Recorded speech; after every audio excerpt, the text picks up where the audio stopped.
Picture a young man wandering through the misty forests of the north, haunted by the shadows of his past.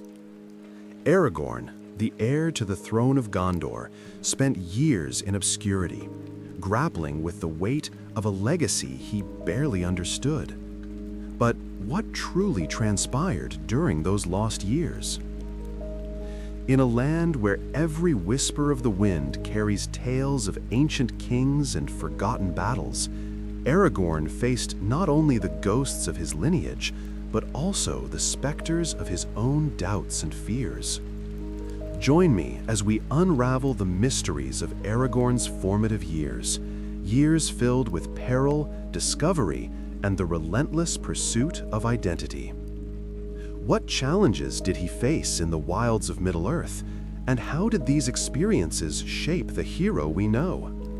Together, we'll explore the untold stories that forged a king, revealing the hidden truths behind the man destined to unite a fractured realm. Before we journey any further, if you could take a moment to like this video and subscribe to the channel, it would mean the world and help us share even more tales from the lands of Arda. And comment, where in the world are you watching from? Let's see how far these stories travel. Now then, let's return to the story. The North was quiet, too quiet for the living. Ruins of Arnor lay scattered like bones across Eriador. Watchfires long extinguished, halls swallowed by moss, roads that led nowhere but into mist. And in that silence lingered a question, born upon the wind itself. What shaped Aragorn into the hero who would one day claim the throne of Gondor? For before he was king, before the fellowship, before the banners of the West rose once more, he was a shadow wandering the north, the last remnant of a broken line. The son of Arathorn, hidden from the shadow that sought his blood. Raised in secret, his name concealed even from himself. These were the lost years, the silent ages between Rivendell's refuge and the world's awakening. The years that forged the man behind the legend. They say the North remembers, but memory, like mist, fades with time. Only whispers remain, of a ranger cloaked in gray, who passed unseen through lands that had forgotten their kings. And though few knew his name, every footstep, every sorrow, every battle in shadow, carved the path toward destiny. In those days, the northern lands were like a fading dream. Eriador lay in ruin, from the shores of Lune to the Barrow Downs, where pale lights flickered among the tombs. The realm of Arnor, once the pride of the Dunedain, was dust. Stone watchtowers rose like broken teeth against the winter sky. Roads built by kings were now trodden only by wolves. And through it all, the wind moved, steady, cold, and unyielding, the only song that remembered the age of men. Yet amid that decay, there remained Rivendell, Imladris, the hidden valley, a sanctuary untouched by time. There, waterfalls sang like silver threads over the rock, and the air was rich with memory. Elrond's house stood beneath twilight and starlight both, its halls filled with lore, with song, with the unbroken line of the Eldar. For Aragorn, known then as Estelle, hope, it was a haven of peace. But even in Rivendell, the shadows of the world could not be kept forever at bay. He would walk its terraces at dusk, hearing the distant song of the Brunnen, and feel a restlessness stir within him. He could not name it then, a yearning for something beyond the valley's safety, a call that reached through time itself. And though he was surrounded by light and learning, a loneliness grew. For Rivendell was eternal, he was not. He belonged to a world that was fading, to men whose kingdoms had fallen into shadow. That was the heart of the North. beauty eternal, yet burdened by silence. He was 20 years old when the veil was lifted. Elrond called him into the library, where the fire burned low, its smoke curling like memory through the air. Scrolls of forgotten kings lay upon the table, their seals cracked and edges worn. Elrond's voice was soft, yet heavy as the turning of ages. "The time has come, Aragorn, son of Arathorn," he said. "You are the heir of Isildur, and all that is left of the kings of men in the north." For a long time, the young man said nothing. His heart thundered, his thoughts scattered like leaves before a storm. Heir of Isildur. The name burned like a brand, pride and doom in equal measure. He looked at his hands, calloused from the bow and the sword, and wondered if they were worthy of that lineage. "Why me?" he whispered. "Why must hope fall to one so small in the sight of the world?" Elrond's gaze was full of both pity and wisdom. "Because hope, Estelle, is seldom found in the strong. It is born in the hearts of those who have known sorrow." That night, Aragorn walked alone beneath the stars. And beneath the birches of Imladris, he met Arwen Undomiel, the even star of her people. For him, it was as though light itself had taken form. Her laughter fell like water upon stone, and her eyes held the reflection of ages he could scarcely comprehend. Love bloomed in that twilight, not swift nor careless, but quiet and deep as roots beneath the earth. Yet even then, he knew it was a love bound to tragedy, for her heart belonged to the undying, and his to the mortal fate of men. He left Rivendell soon after, for the peace he once cherished had become a cage. The call of the north was too strong, the whisper of ghosts, of duty, of destiny.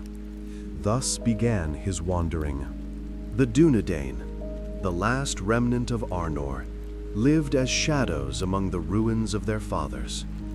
They guarded the wild places, unseen, unthanked, forgotten. Their fires burned low beneath the stars. Their songs were laments more than anthems. It was among them that Aragorn found his people, men weathered by wind and war, who spoke little and remembered much. By night, their campfires flickered in the hollows of old hills, their voices murmuring tales of Numenor, that ancient land beneath the sea. By day, they walked the borders, unseen, steadfast, and grim. Aragorn, though young, was soon counted among them. He hunted orcs in the trollshaws, where moonlight fell pale upon stone and shadow. He tracked wargs through the misted vales of Rudar, his bow whispering death into the dark. In time, he became a legend even among legends. Some called him Thorongil, the Eagle of the Star, when he served under other names in the wars of Rohan and Gondor. Men followed him, though they knew not who he was, for in his bearing was something older, the memory of kings long buried. Yet with every victory, he felt the weight grow heavier.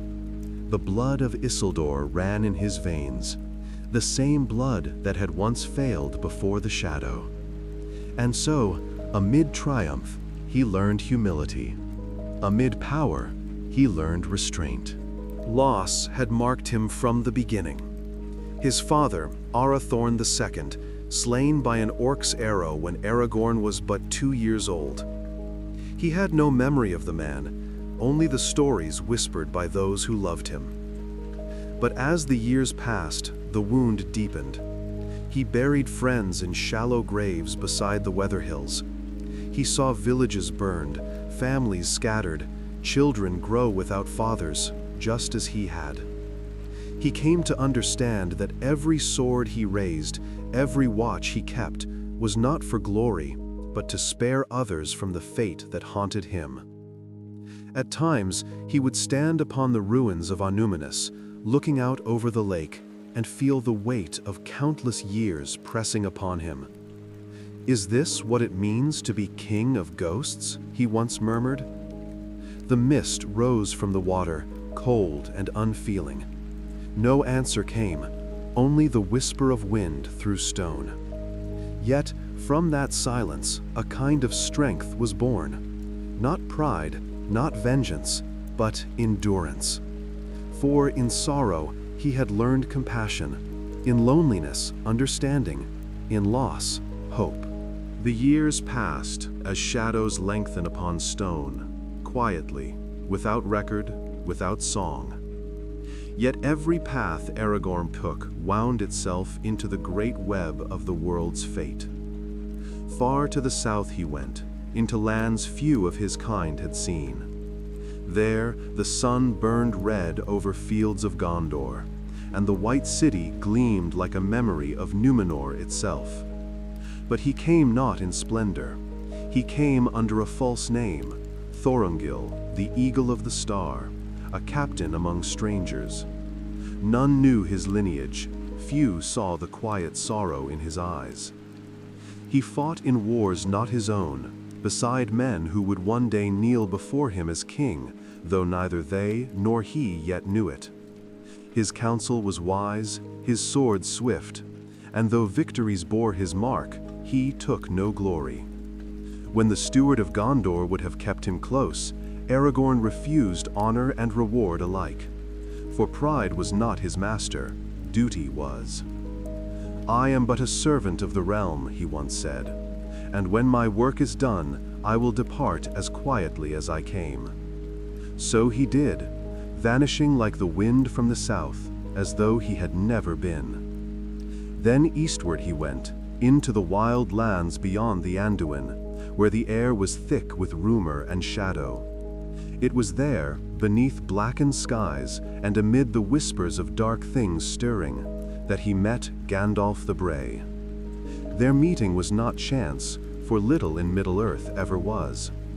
The wizard's keen eyes saw through the name and guise to the truth beneath, the heir of kings hidden in rags. "I have been looking for you," Gandalf said, his staff glinting faintly in the starlight. "And you, perhaps, for me." In that moment began a friendship that would span decades, a bond of fire and wisdom and burden shared. Together they hunted the dark things that crept from Mordor's edge. Together they spoke of prophecy, of the One Ring that had vanished, of hope and doom intertwined. It was Gandalf who said, one night beside a dying fire, "The time of stealth cannot last forever. The shadow grows bold, and soon all shall be revealed. When that day comes, you must be ready, not as a wanderer, but as the heir of kings." Aragorn said nothing. He only watched the embers fade, hearing within them the whispers of countless forgotten oaths. The wind carried with it a name he could not yet face, Isildur. Years turned like falling leaves. The north remained cold and wild. But now, when Aragorn walked its hills, the ghosts no longer frightened him. They spoke to him. In Fornost he knelt among the stones of old kings, brushing away moss to reveal the worn sigils of his forefathers. In Onumenus, he stood beside the cracked throne where no ruler had sat for 1,000 years. "You will not be forgotten," he whispered to the dust, "not while I yet draw breath." The wind sighed through the ruins like a voice answering from beyond time. And in that silence, he understood at last that he was not meant to flee the past, he was meant to carry it. The rangers still rode beside him, fewer now, older, their numbers thinning like the twilight. Yet they smiled when they saw him, for in his bearing was the spark of renewal. He led them against the servants of the enemy who crept through the north, not with armies, but with purpose.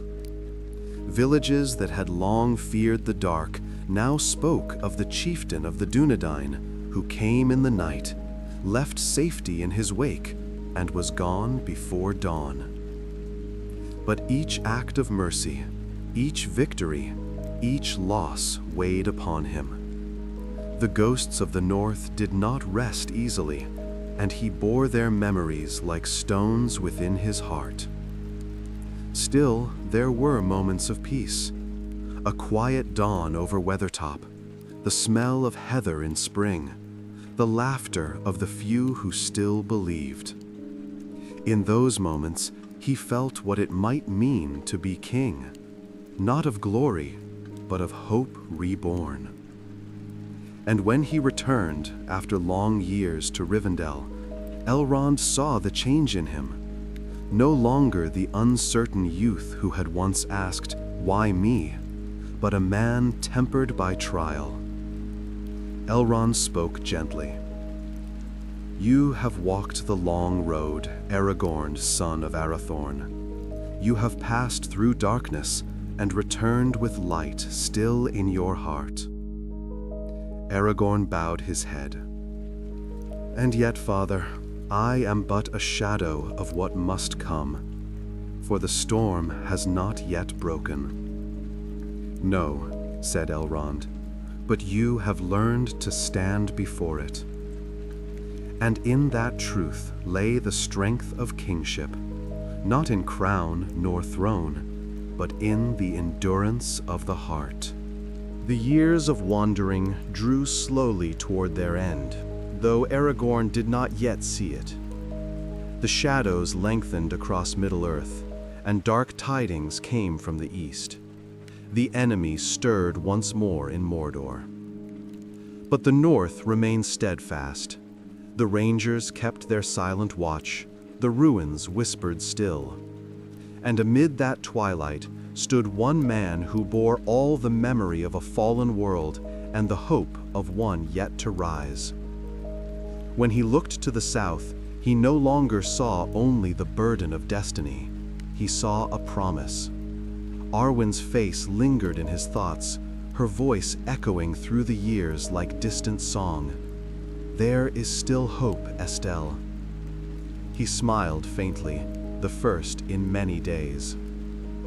In the end, that was what the North had taught him, that hope was not born in glory, but in ruin, not in triumph, but in perseverance.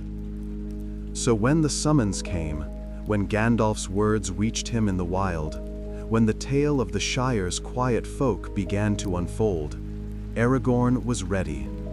The years of shadow had shaped him. The ghosts of the North had prepared him. He rode south once more, cloak gray as the hills, bearing not only the sword reforged, but the will of countless generations. The wind followed him, whispering through the ruins. He walked through the ghosts of kings until he became one. And so ends the tale of the lost years, years unrecorded in the Red Book, yet upon which the fate of all rested. For had he not wandered the desolate lands, he would never have learned mercy. Had he not borne the silence of the dead, he would never have understood life. Had he not loved the Evenstar, he would never have known the worth of sacrifice. The North is quiet again now. The ruins still sleep beneath mist and time, and only the wind recalls his name. But somewhere, between stone and shadow, the light endures. And when the dawn comes to the White City, when banners of silver and white flutter upon the wind, their roots reach far, to the silent lands where a young man once walked alone and learned to be a king. If you have wandered these forgotten lands with us, remember to like, subscribe, and share your thoughts below. Tell us, which moment of Aragorn's journey spoke to you most? And if your heart still lingers in the North, follow the next tale, The Hunt for Gollum.